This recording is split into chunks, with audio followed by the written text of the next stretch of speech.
Sodom. Now, Good. if they're going to start putting trigger warnings on James Bond, I reckon the 120 Days of Sodom probably needs some other kind of extreme warning.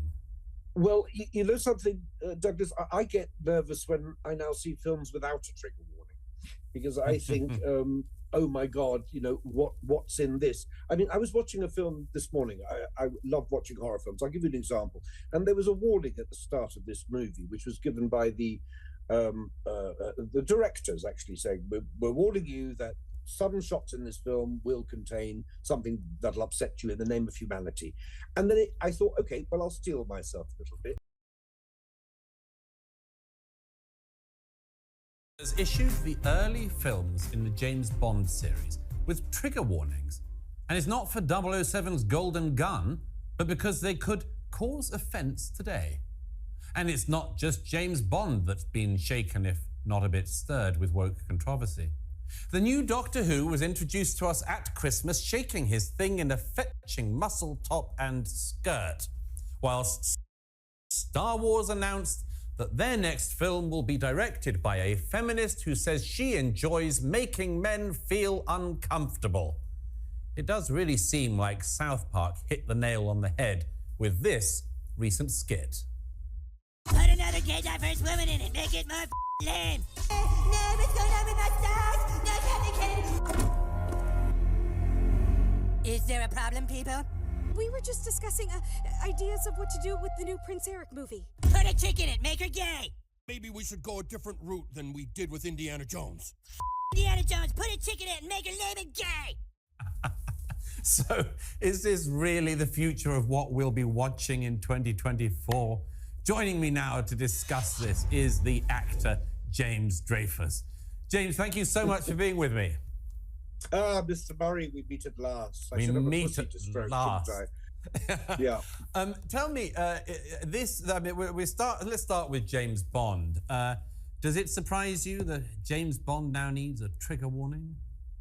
No, it doesn't surprise me in the slightest, to be honest with you. I mean, I've just read their statement about it, which is, whilst we have a responsibility to preserve films as close to their contemporaneous accuracy as possible, we also have a responsibility in how we present them to our audiences. Well, no, you don't. Yeah, what does that mean? I don't know what it means. I mean, back in the day, we had U, A, X, all seemed pretty clear. And the Bond movies, I seem to remember, were, okay, they're not aimed at children like Doctor Who is, but the James Bond movies were teenage fare. I can't even begin to think why any of them have a trigger warning, least of all for John Barry's music. You know, one of the things that amazed me about this, James, I always sort of think we seem to be run by cultural juveniles. I'm just trying to think back on the BFI released movies that I've seen in the past. I remember about 25 years ago, they released all of the great works of directors like Eisenstein, Pier Paolo Pasolini. I saw Pier Paolo Pasolini's Salò. I wouldn't recommend it to viewers any more than I would recommend some of the things that Eric Weinstein was recommending you look up in relation to Stephen Hawking earlier. But Salò is probably the most disgusting film I've ever seen, and it's based on the Marquis de Sade's 120 Days of Sodom. Now, if they're going to start putting trigger warnings on James Bond, I reckon the 120 Days of Sodom probably needs some other kind of extreme warning. Well, you know something, Douglas, I get nervous when I now see films without a trigger warning, because I think, oh my God, you know, what's in this? I mean, I was watching a film this morning. I love watching horror films. I'll give you an example. And there was a warning at the start of this movie, which was given by the directors, actually saying, we're warning you that some shots in this film will contain something that'll upset you in the name of humanity. And then I thought, okay, well, I'll steel myself a little bit. And the first image I saw was a baby seal being clubbed to death in real life. And so I immediately turned it off, and I thought, oh my God, and it's disturbed me all day. That I can understand. Epilepsy warnings, I can understand. But when you're talking about things like James Bond or even cartoons, I mean, if you really want to go back, put a disclaimer in front of Bambi. Watership Down. Those are the most Yes. disturbing movies I've ever seen. I don't understand it, but it gives me a clue here when they say we listen to customer feedback and also continue to work closely with blah blah blah. Now that tells me that they're listening to all the people that complain, not the people that Not are the happy, people who had a because they'll good never call them time. up and say, Bond. James Bond. Shaken, not stirred. Well, folks, it looks like James Bond is going to be shaken into wokeness. That's right, they're putting trigger warnings on James Bond movies, probably saying that it's culturally inappropriate, that some of the words have sexual meaning, that it's going to titillate young boys, young men, old boys, old men, maybe even women. But then who knows, because you can't define what a woman or women is. So maybe they won't put trigger warnings on that. Because if you don't know who you're talking to in your audience, how do you put a trigger warning in for them? And then did not South Park hit the nail on the freaking head?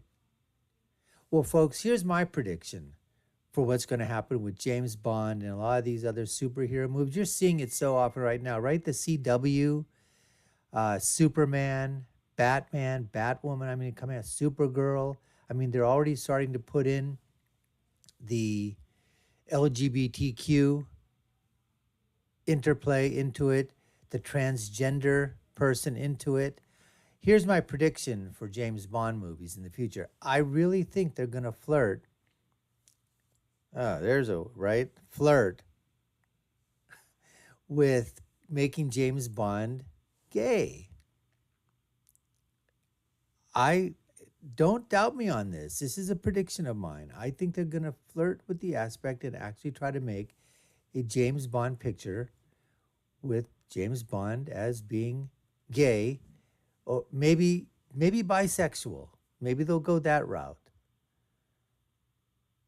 Now, do I think that they're going to go and make James Bond a transgender? I don't think they're going to go that far, but I believe they'll probably have transgender characters and binary fluid characters in these movies.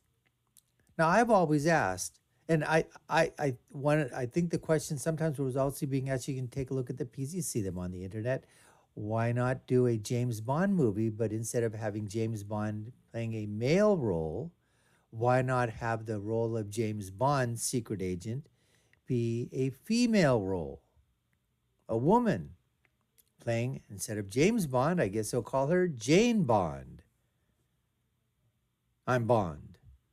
I'm Bond, Jane Bond, and I don't want to be shaken, but I'd like to be stirred.